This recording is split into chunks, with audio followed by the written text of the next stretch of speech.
Hi and welcome back to the channel. Well, if it's your first time here, my name's Andrew and thanks for joining me. Well, this week I had a message from one of my subscribers asking me if I could do a video on what is actually capable of using the DJI Neo 2 and the app straight out of the box, instead of having to do the videos where people are using the controllers to change the settings and everything else like that. So I thought, why not? So that's what I decided to do today. I'm coming out just using, like I said, the Neo and the app.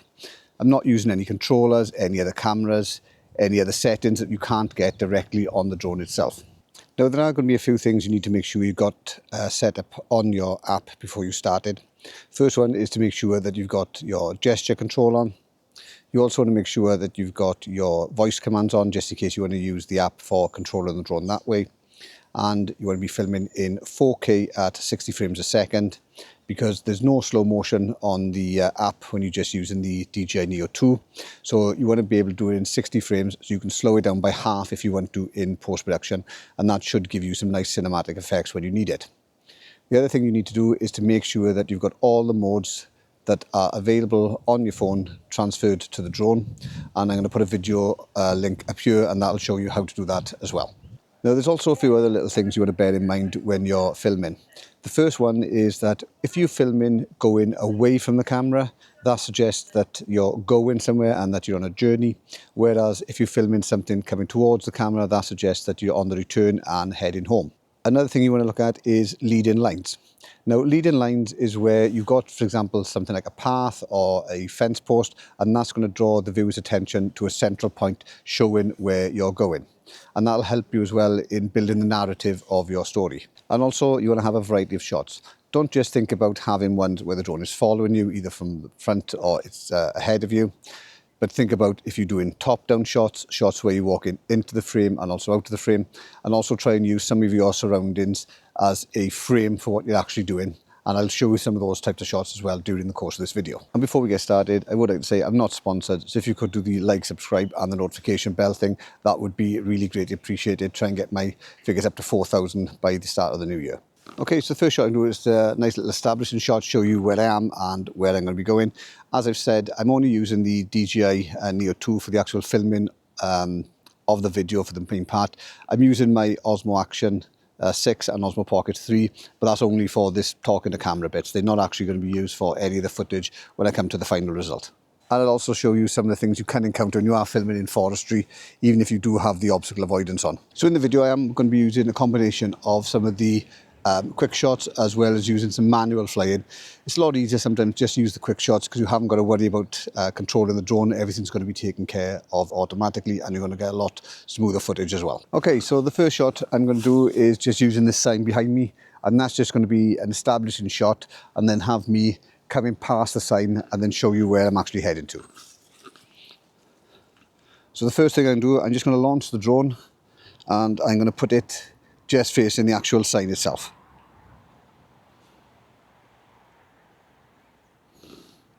So gesture controls on, voice commands on, and I'm going to be in manual control. So I'm going to take off. Bring the drone down slightly and then start recording.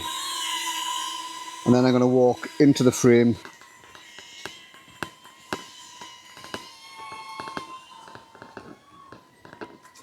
So that's going to be our first establishing shot, and from then we're just going to build up on all the other shots that we've got. So the next shot is going to be something similar, but I'm just going to be going through a gate and then showing you to the path that I'm actually going.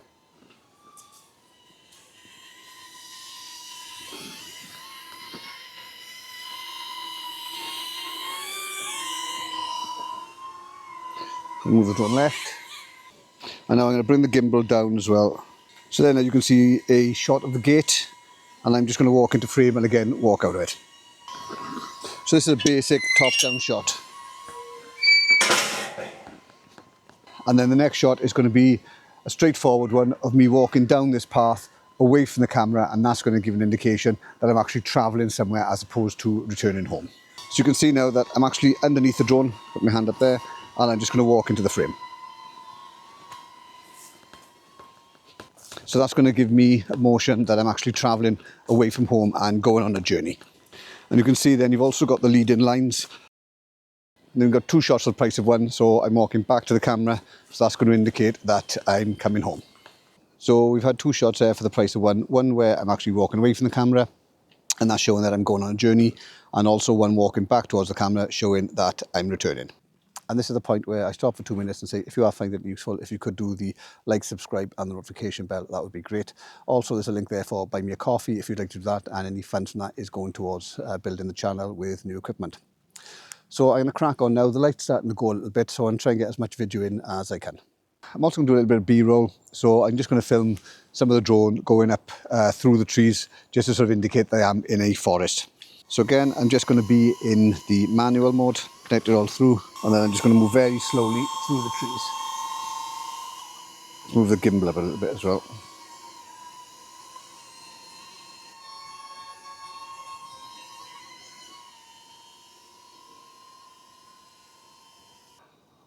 And I'm just going to bring the drone back to me now. And don't forget, you can also reverse some of this footage if you want to in post-production. So the drone has just hit a tree, coming back, it's lost the battery, so I need to go and find that. Now it's a matter of just trying to get through and try and find where the battery went.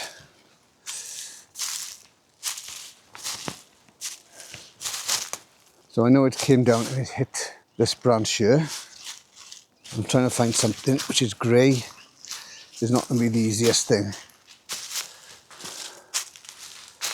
So anyway, I've managed to find the battery, and as you can see, luckily enough, it is just there. My finger in? There. So I got the battery back. Well, I've managed to get the battery back only because I went through the footage and had a better idea of where it actually landed. I thought it was further up on the embankment, but it wasn't. But anyway, good news is I've got it back, so I can carry on with the video. So another nice shot you can do is having the drone in a droney mode, going off the maximum distance of 20 meters if it allows it, but also having it on the level of being flat. So this means I can actually walk with the drone, but that's going to give me a nice cinematic effect of the drone moving away as I'm going towards it. And again, you can do 2 shots for the price of 1 and having the drone coming back towards you as well. You hear people screaming, being murdered in the woods. And don't forget, you can also get 2 shots for the price of 1 by walking towards the drone as it's coming back towards you as well. But you may need to make sure that the obstacle avoidance is off. Another thing that's useful without flying the drone for some nice shots is getting some static framing. So in this case, I've come along a path. There's a gap in between the trees. So I can position the drone on the other side of that gap and then have that film me as I walk past. So this time, I'm not going to use the app. I'm just going to use the gesture control to position the drone where I want it and then see how we get the results from that. Spotlight. 3, 2, 1.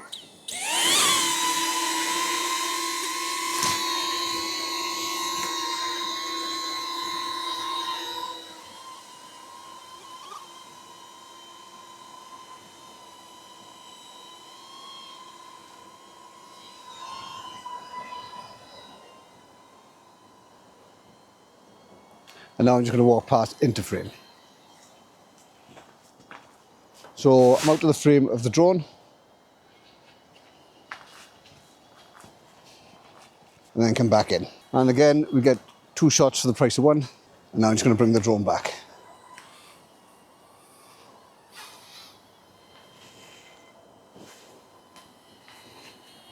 It's perhaps easier said than done. So the next shot is just going to be a plain old simple spotlight shot. So the drone's going to follow you from one point to another. So in this case, I'm going to have it coming as I come up the path, turning and then going along the new path. You see me approaching, turning and going away. And again, that's going to give you an idea that I'm actually going on to a journey somewhere. And then add on to that, I've changed it into a front follow, so you can see me walking towards the drone as it's more of a higher angle. And again, that's going to give you the idea that you're actually walking on. Now, when I was filming the last couple of shots, the battery died on the drone, but it doesn't mean that I can actually stop filming. When the battery does tend to go and you can't fly anymore, there's nothing stopping you putting the drone somewhere, say on the floor, and then filming a close-up shot, say, of your feet as you're walking by. And then again, that's going to add a sense that you're on a journey. So I put the drone on the pedal of my mountain bike, so I'm just going to get a close-up of my feet as I walk past, but we can still make use of the drone just by filming in a static position. So I'm in manual mode, just going to press record and way to go. And of course, then you've got the classic follow. So in this case, I'm just going to do a rear follow quite close and flat, and that's going to show you exactly the view that I'm going out onto. So then you can go on and do a droney. So in this case, I'm just going to do a 20-meter rise, and that's going to show me in the wider environment, and then follow that by a rocket, and again that's going to show you exactly what is around me. Now you can also do another classic, which is a tilt up as you move forward, but you've got to be careful because trying to do it more on the app is quite difficult, and you want to make sure that you don't go too far out of range. But a tip for this is to put the drone at the furthest point looking forward, then bring the drone back towards you as you bring the gimbal down, and then reverse it in post, and you're going to get the same effect. But you do need to make sure there's nothing like traffic in it, so that's going to be going backwards. Now you've also got a classic top-down shot with you walking in and out of the frame. But one thing you need to remember with this is that as you're doing it, you need the drone right down to you, otherwise you're going to walk from top to bottom as opposed from left to right or vice versa. And the next two shots are going to be two reveals, one doing a slide reveal, so I'm going to go from left to right, and the other one's going to be an ascend reveal, so as I go up it's going to bring in the landscape. But one thing you need to remember, if you're worried about space, always put the drone in the position that you want it to end in, then bring the drone back towards you, and then in post-production reverse the footage, so that'll give you the shot that you're after. So as you can see, the light is starting to go now, so I'm going to have to call it a day.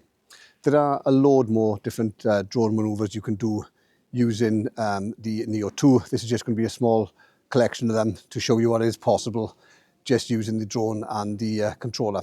It would be interesting to hear back from you in relation to what ones you've done. Perhaps you could send me a link for any videos you've made. That would be nice. All that remains, if you found it useful, if you could do the like and subscribe and the notification bell, that would be great. And if you've got any comments in relation to this, the Neo 1, the Neo 2, the Mini 4 Pro, the Mini 5 Pro, the Hover X1 Pro, Pro Max, or any action cams like the Pocket 3 or the Action 6, also let me know in the comments below. And the video that I made is coming up after the end of this. So thanks very much. Bye.